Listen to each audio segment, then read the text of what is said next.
two divisions that came up in the late 70s, the punk and new wave bands, and basically the dudes were looked upon as being mainstream, Pretty much largely, we as punks despised the pub rockers.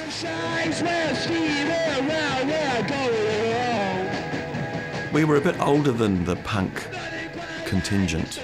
We'd played a lot of what you might call clever music. They were the thing that we were fighting against. They were the forces of mainstream blandness, of musical correctness, the fact that you had to be able to play really well to get up in front of these people. We had a grounding in musicianship, and when the punk thing happened, we were able to grasp the best bits of that and make it, razor sharp.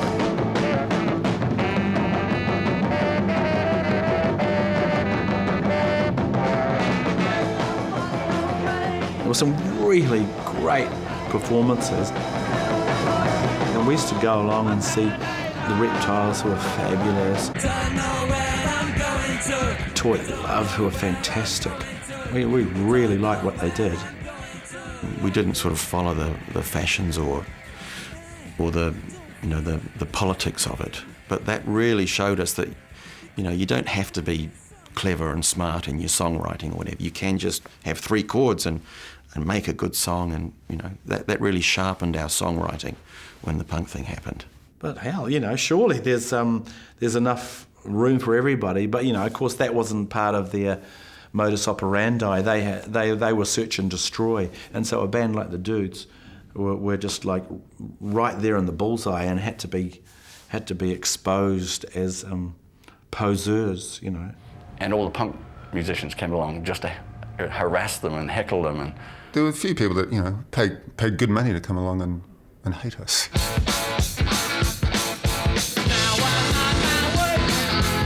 Possibly the biggest show the Dudes ever did was Sweetwaters, when Sweetwaters was at its height. A 3-day musical outdoor festival.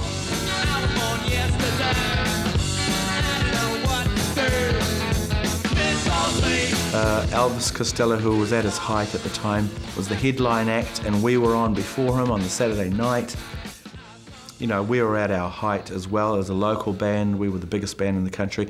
But unfortunately, as often happens, not everyone loved us.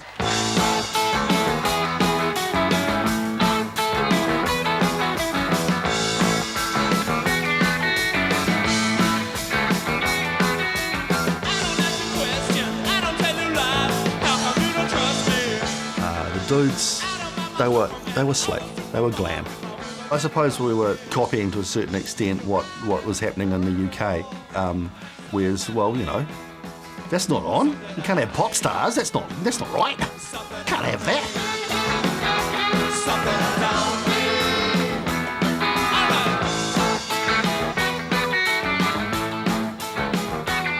I got hold of some eggs.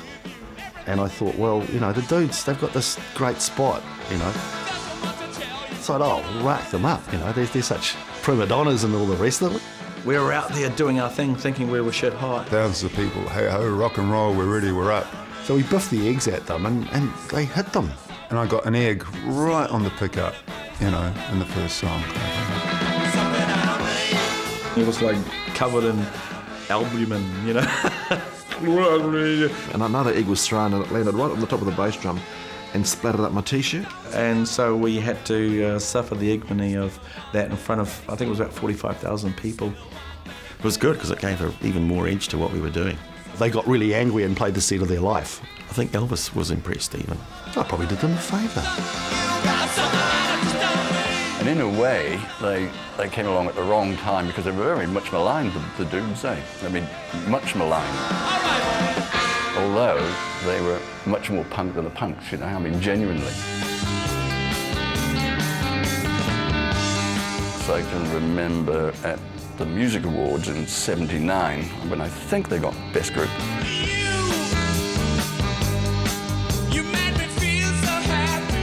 It was back in the old days when the music industry was run by these old fat buggers, and the bands were all young, skinny buggers. And They all felt they were being ripped off and they weren't really earning any money from their records and they couldn't get on the radio.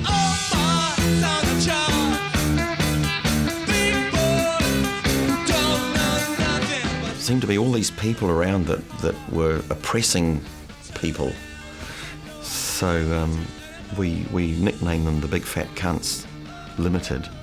I think Ian Morris had this T-shirt specially printed that said, Big Fat Cunts. Big fat cunts. I mean, Charlie Gray was begging him to take it off.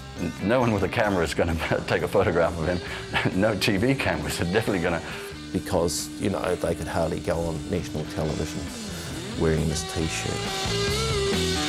Charlie was very nervous about it, so he made me keep my jacket buttoned up, but I think I managed to let it slip open.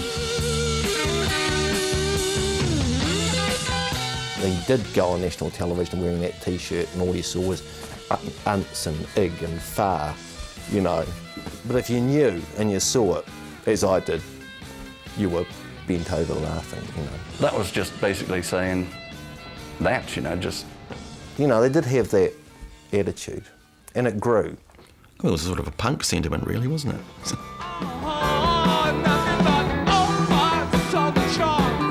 And it's kind of ironic, you know, old farts on the charts, you know, and there we are, sort of 26 years later. Nothing but old farts on the chart. I love when I sing that line, and people, and you can see people in the front guy going, you know, and there's a bit of irony. Always good at taking the piss out of ourselves, and you know, life does get a little bit spinal tap sometimes, but that's just life. That's just the way it is, you know. I just thank God I'm not in Metallica.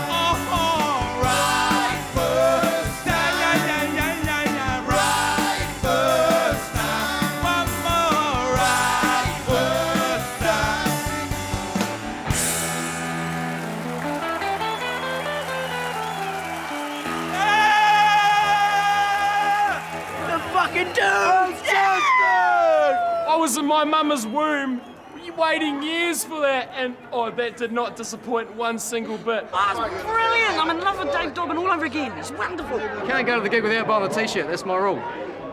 So look at that. Beautiful. Oh, you do, you? Yeah, 25 years, Waitaki Boys High School, 1980.